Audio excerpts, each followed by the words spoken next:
Hello everyone, and welcome back to another Monster Hunter Rise video.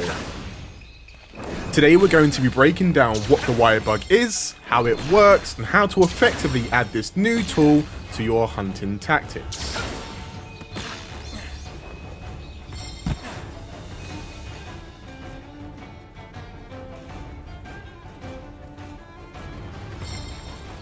Wire bugs are an integral part of your hunter's toolkit and offer a plethora of mobility options as well as some new attacks. Now it's important to remember that wire bug moves rely on wire bug charges. These charges cost wire bugs, but don't fret, these bugs will recover over time.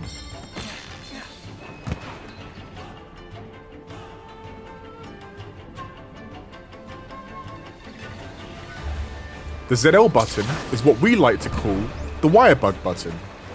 Pressing ZL in conjunction with other buttons will allow you access to a wide variety of moves. Some of these will allow you to reposition, outmaneuver and hunt your prey in diverse and unique methods. We're going to take a few moments to break these moves down so that you're fully prepared for the hunt ahead. Now before we go any further, it's important to remember that these moves are contextual and will change depending on whether your weapon is sheathed or drawn. Let's start with those available to you with your weapon sheathed.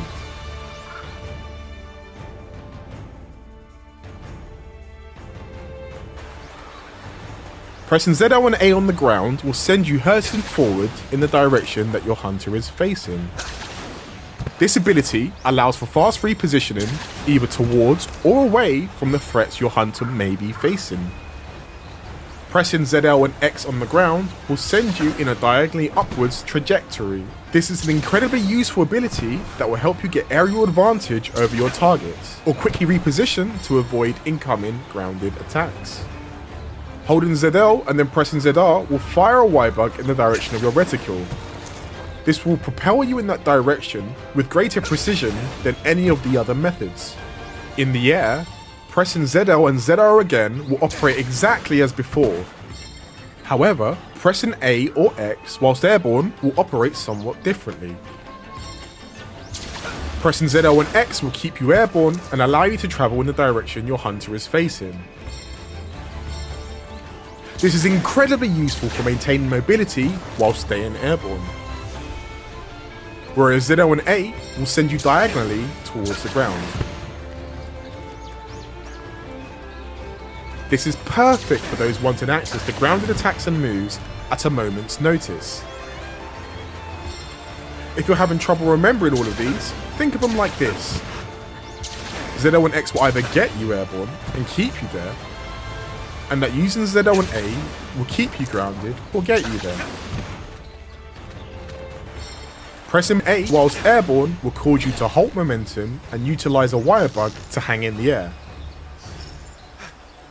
From here you can evade in a chosen direction by tilting the left stick and pressing B. This is an excellent manoeuvre for repositioning, recovering stamina and taking evasive action.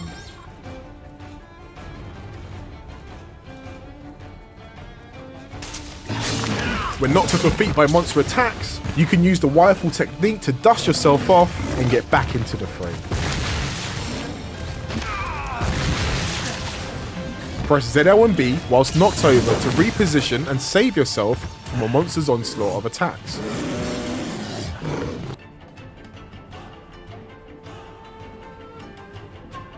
Performing a wire dash when facing a wall will allow a hunter to perform a wall run. From there, you can traverse sideways or upwards, but at the cost of your stamina. Whilst wall running, your hunter will have access to other moves such as wall jumps or attacks.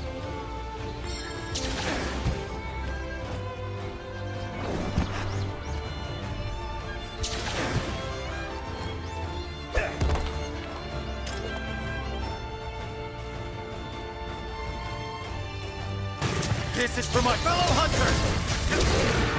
With your weapon readied, you'll have access to unique wire bug assisted moves, known as Silkbind. Silkbind attacks can be triggered by pressing ZL and X or A depending on your weapon's moveset. Ranged weapons can trigger these moves by holding R and pressing X or A whilst their weapon is drawn. We hope you've enjoyed this brief overview of the basics of using the wire bow. We hope you'll take this knowledge and develop it even further when you get your hands on Monster Hunter Rise, which arrives on Nintendo Switch March 26, 2021.